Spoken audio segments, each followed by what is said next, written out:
DJ Rocky's Secret File.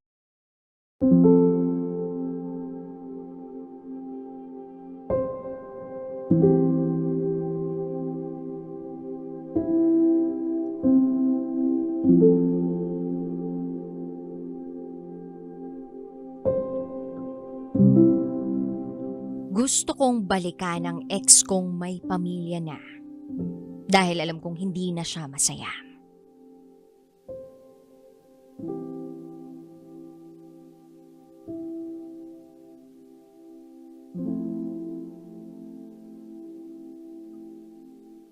Hi, DJ Rocky.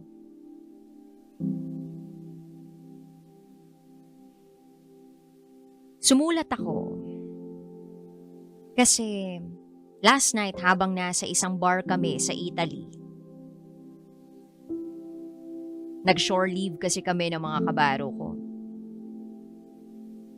Yung Pinoy restaurant na napuntahan namin, saktong nakikinig sa programa mo via YouTube.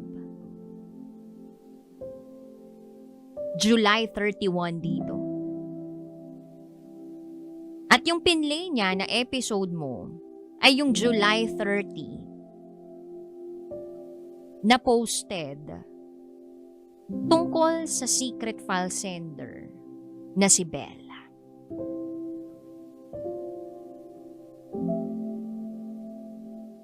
Itago mo ko sa pangalang K. Short for Keisler. Isa akong seaman. 29 years old. At aaminin ko, ako yung ex ni Bella.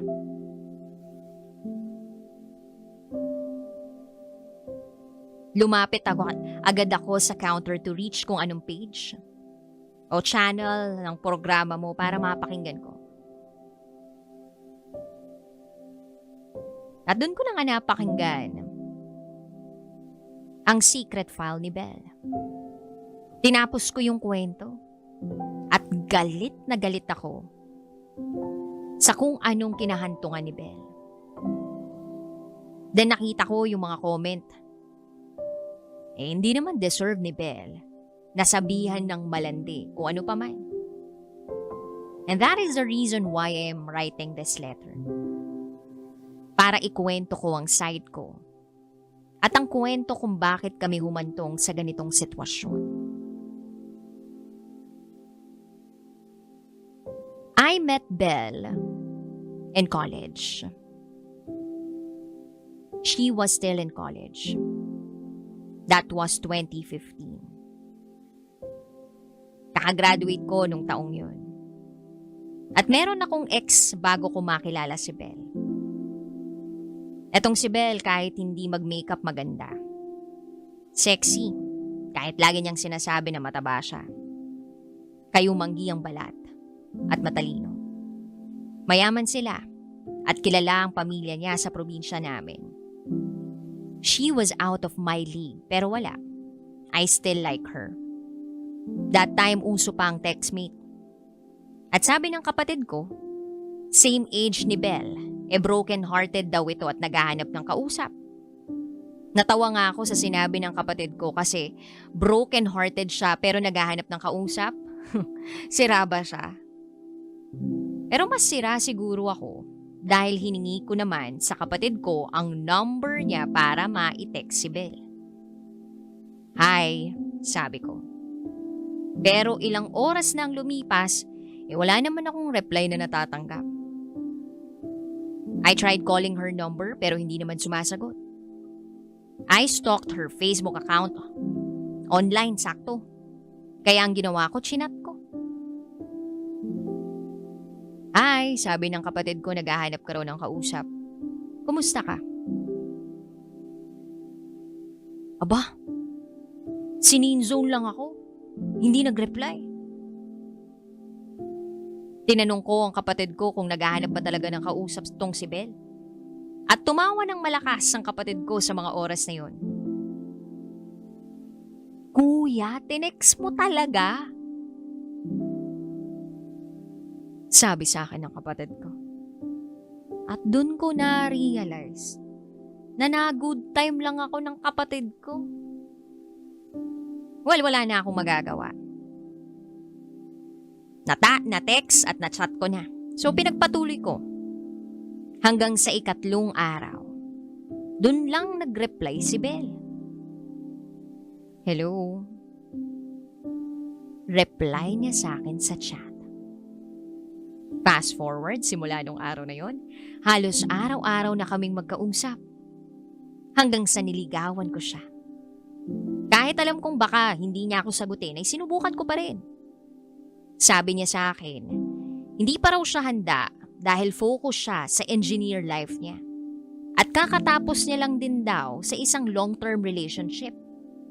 At sa isa ring marinero na kagaya ko. Hinintay ko si Belle. At ayun nga, bago ako umakyat ng barko, ay sinagot naman niya ako. Naging kami bago ako umalis. Masaya ako. Pero isa rin din talaga na parte na nagustuhan ko kay Belle, yung katawan niya. Mael ako malibog. Kung makikita niyo si Belle, ay grabe. Pinay na pinay ang ganda. Pinay na pinay ang kulay. Pinay na pinay ang katawan. Bago ako umalis ay pumunta kaming Bicol. Nagbakasyon, pumunta kami sa Mayon. Sobrang ganda ng Bicol. Nag-check-in kami sa hotel kinagabihan. At dahil nga sa lalaki ako, at kasama ko naman ang girlfriend ko, naging mapusok ako.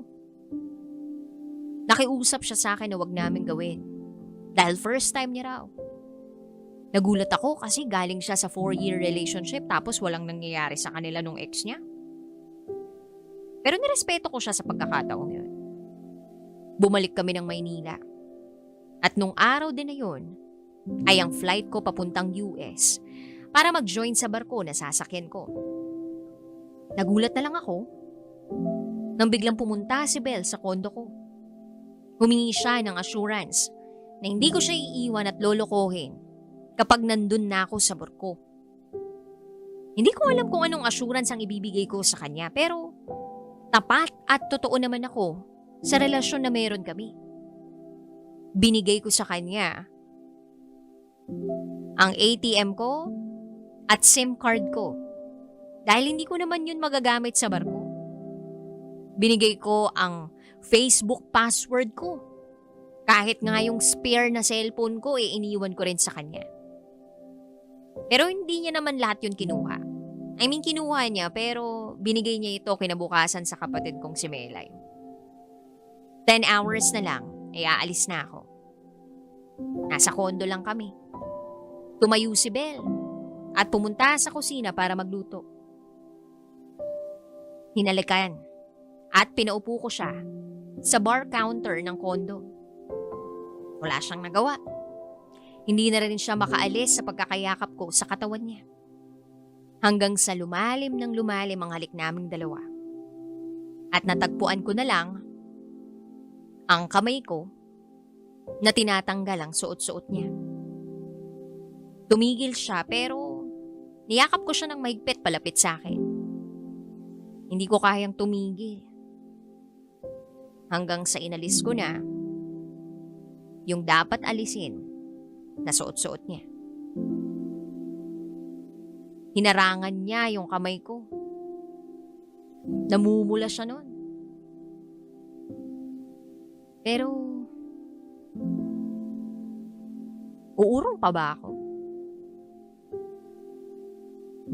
Hanggang sa may nangyari na sa amin.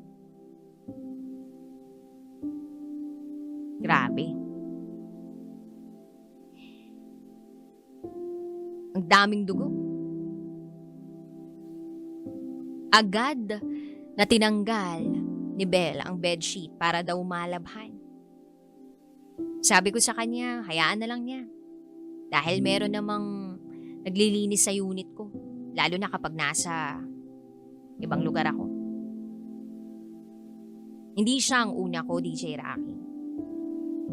Mas matanda ako kay Belle.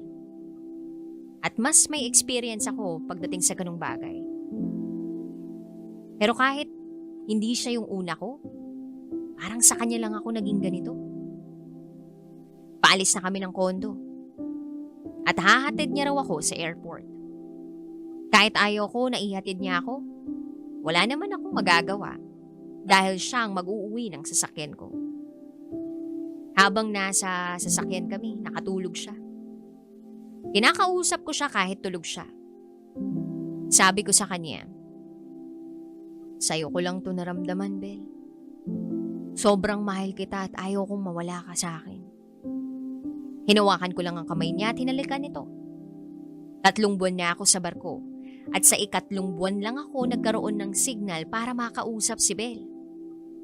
Tinawagan ko siya agad. Hindi siya sumagot. Siguro ay tulog pa siya dahil madaling araw sa Pilipinas noong mga oras na yun. Binasa ko ang mga mensahe niya sa loob ng 3 buwan. May pictures at videos ng mga gala niya. May video din na umiiyak siya habang nagre-review. Pressured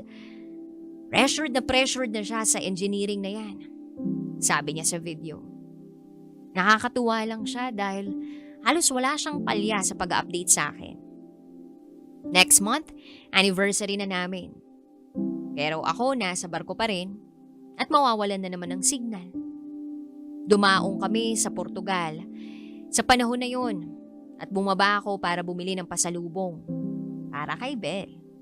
Chocolates, bag, shoes at alahas. Hanggang sa magdi-dinner lang dito at umaga naman sa Pinas kaya tumawag na ako kay Bel. Success naman. Fast forward sa anniversary namin. May bumabang kabaro ko at dun ko pinadala lahat ng package ko kay Bel.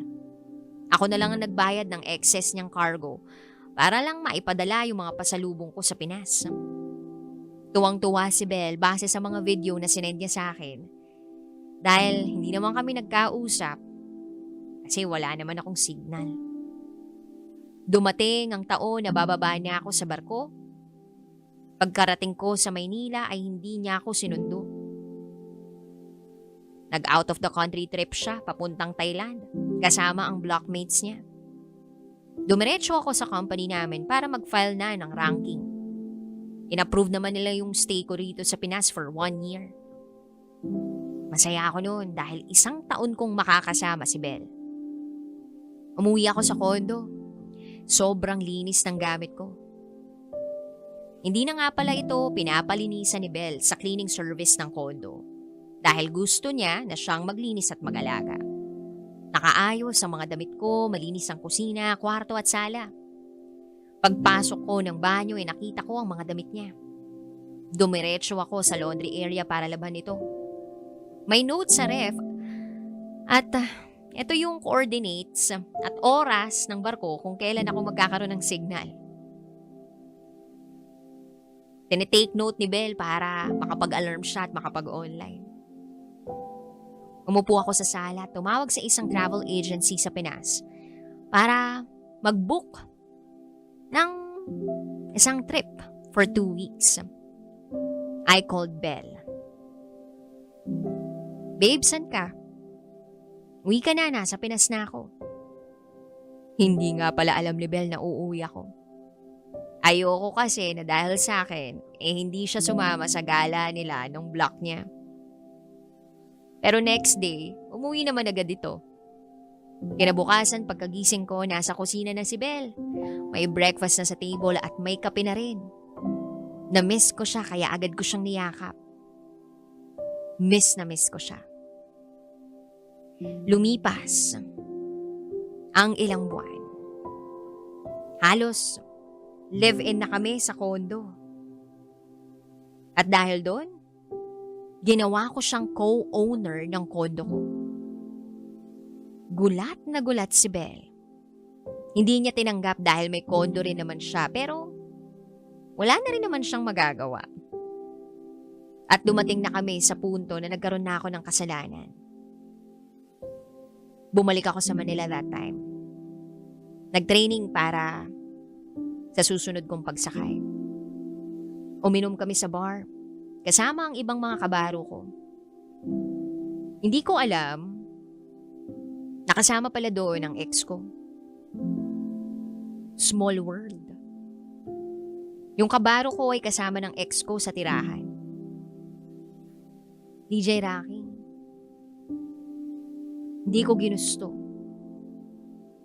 Pero dahil siguro sa impluwensya ng alak, may nangyari sa amin ng ex ko.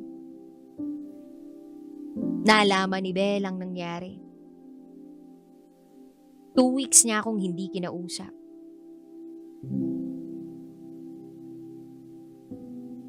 Nalaman ko sa kaklase niya na finals nila nung malaman ni Belle yun. Hindi tinapos ni Belle yung exam. Turned out, she failed one of her subjects. Ang sakit nun para sa akin at alam ko na mas masakit yun para kay Belle. Hindi ko alam na ganun ang epekto kay Belle nun. Sinuyo ko siya. I tried to win her back. I really tried my best.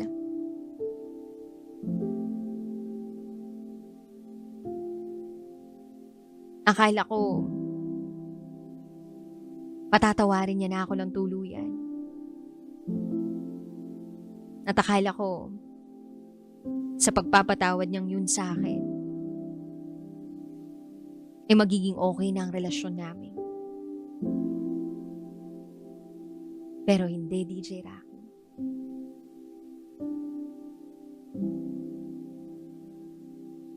May nangyaring hindi ko akalaing mangyayari sa amin. Sinuyo ko siya. Sinamahan ko siya na mag-transfer sa isang public school dahil nagkaroon siya ng failed grade. Hindi niya sinabi sa magulang niya. Pero sinabi ko kila tita, kaya hindi na siya nakapag-transfer. Nagstay siya sa university nila. And I feel so sorry dahil kasalanan ko. At nung time na sinusuyo ko si Belle, ewan ko ba pero dalang-dala ako sa landi ng ex ko eh. O should I say, nadadala ako sa landi ng ex ko.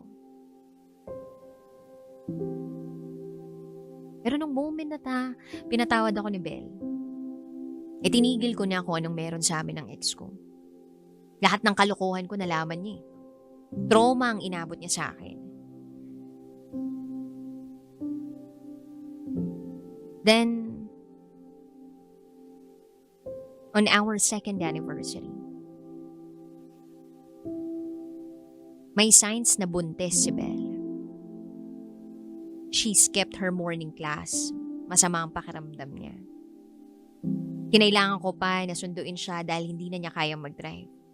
Hindi niya kayang tumayo. Never siyang nag-PT. Pero calendar kasi ang period niya. And she missed 1 straight month. Hanggang sa nag-decide kami na sabihin sa pamilya ko. Take note hindi pa siya nagpipiti pero sinabi na namin agad sa pamilya ko.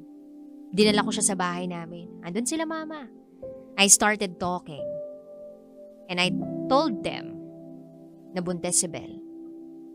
Magpapakasal kami pagkatapos ng mga anak. They agreed. Actually, nagplana kami noon na pumunta sa probinsya ni Belle to ask her parents blessing. But after a week, nirush namin si Belle sa hospital kasi nahimatay siya. Doon din namin nalaman na hindi siya buntis. She was sick, over-fatigue, stressed, dehydrated. At yung sugar level niya was down. Kaya siguro hindi pa siya dinaratnan. After niyang ma-discharge sa hospital, dinatnan na siya. It was a false alarm. Pero alam niyo yun, sobrang ready na ako maging daddy. Bumili na nga ako ng bahay para sa amin eh. Yes, bumili na ako ng bahay kasi para after kasal doon na kami titira. At yung excitement ko biglang nawala. But still thankful ako nun na magaling na si Belle. Isa yun sa masayang alaala sa relasyon namin ni Belle. Ganun ko siya kamahal na kahit hindi pa ako sure, handa ko na siyang pakasalan. Pero lahat ng pangako ko sa kanya ay nawala. Simula nung nagloko ako. Oo, nagloko ako sa hindi ko alam na rason. She was so good to be true para sa akin. Hindi ko siya kayang tapatan. Kaya siguro ako naghanap ng ibang babae kung saan ako mas may binatbat. Dumating na ang panahon na hiwalay na kami. Bumalik ako sa barko. And one time, one of my friends, tinanong ako kung pwede raw bang ligawan si Belle. Nashook ako. Ayoko sanang pumayag kaso sabi niya, may iba na rin daw na pumuporma kay Belle. Fast forward yung kabaro kong yun, nakasama ko sa barko. Nakita kong nililigawan niya pa rin si Belle. Hindi raw siya nito sinasagot. At bigla niya akong tinanong, Pre, sex addict ba si Belle? Nagulat ako kasi hindi naman ganun si Belle. Halos ang hirap ngang makascore sa kanya dahil masyado siyang busy sa ibang bagay. Tinanong ko yung kabaro ko kung bakit. At ang sabi niya, tinanong daw kasi siya ni Belle kung ano raw ang habol niya sa kanya. Dahil kung sex lang daw, ay hindi raw niya sasagutin yung lalaki. Trauma si Belle sa nangyari sa amin. At akala niya siguro ay sex lang ang habol ko sa kanya. Kaya kami naghiwalay. Dahil hindi niya sa akin to na ibibigay. After ng 3 taon, nahiwalay kami ni Belle. May nakilala ako sa Netherlands, kawork ng kapatid ko sa isang ospital. Jeremy is her name. Babae siya. Pero parang hindi ko siya feel na maging girlfriend. Casual meetings, plain sex, ganun lang yung ginagawa namin ni Jeremy. Hanggang sa nabuntis siya. And FYI,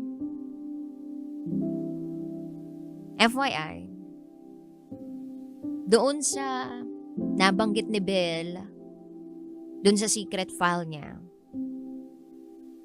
ako, yung ama. Pero hindi. Ginawang surrogate mother si Jeremy ng isa sa patients nila sa ospital.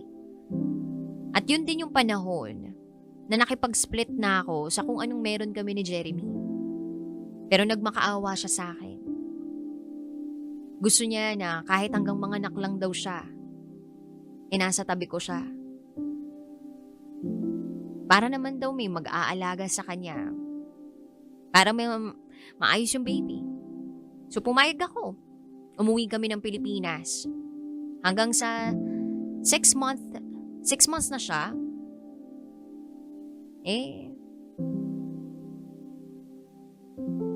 dapat makapunta na ng UK. But then nakita ko si Belle. I know na may baby na siya, kahit hindi niya sa akin sabihin. Nalaman ko dahil lagi ako nakikibalita sa kanya. I saw her daughter, sobrang ganda rin. Yung mata, parehas na parehas. Nagulat si Belle dahil lumapit sa akin si Jeremy. Bigla siyang tumalikod siguro ay dahil sa buntis si Jem. Nakala niya sa akin. Then nalaman ko, through a friend, na naghahanap siya ng mauutangan. I offered na tumulong pero ayaw ni Belle. Yung ATM na dating ibinigay ko sa kanya, ginawa ko yung joint account namin ni Belle. But Belle is Belle. Makakagawa siya ng paraan para sa perang nawala sa kanya. Mag-Holy Week nung taon na yon, chinat ko siya. Kumusta? Hanggang sa lumalim ang pag-uusap namin na nauwi sa araw-araw na pag-uusap. Nag-uusap kami pero contradicting sa words na ginamit ni Belle na dirty talks. Hindi ko maituturing na dirty talks yun. Siguro sa kanya oo. Dahil binabalik ko sa kanya kung anong meron kami dati. Lahat ng meron at nangyayari sa amin, nasa conversation namin. To be fair, she cleared na may baby siya at ka-live-in. Pero sabi ko wala akong pakialam. Kasi kung hindi naman dahil sa panloloko ko hindi naman niya makikilala yung lalaking gagago sa kanya. During the time na niloloko siya ni June, she went to Batanes with her daughter. Nakita ko sa IG niya. I followed them. At hindi niya alam yun. Gusto ko lang na safe sila ng anak niya. Si June nga pala, DJ Rocky, before ako pumuntang Batanes, pinuntahan ko. Sinuntok ko at nagpakilala ako na ako yung ex ni Belle. I also reminded him na I will win her back. Hindi sumagot si June sa akin. Then umalis na ako. Sira ulong June. Halos si Belle ang bumuhay sa kanila, sa pamilya nila. Yung dating itsura ni Belle, nagbago dahil sa stress. Overworked para lang mabuhay ang pamilya niya.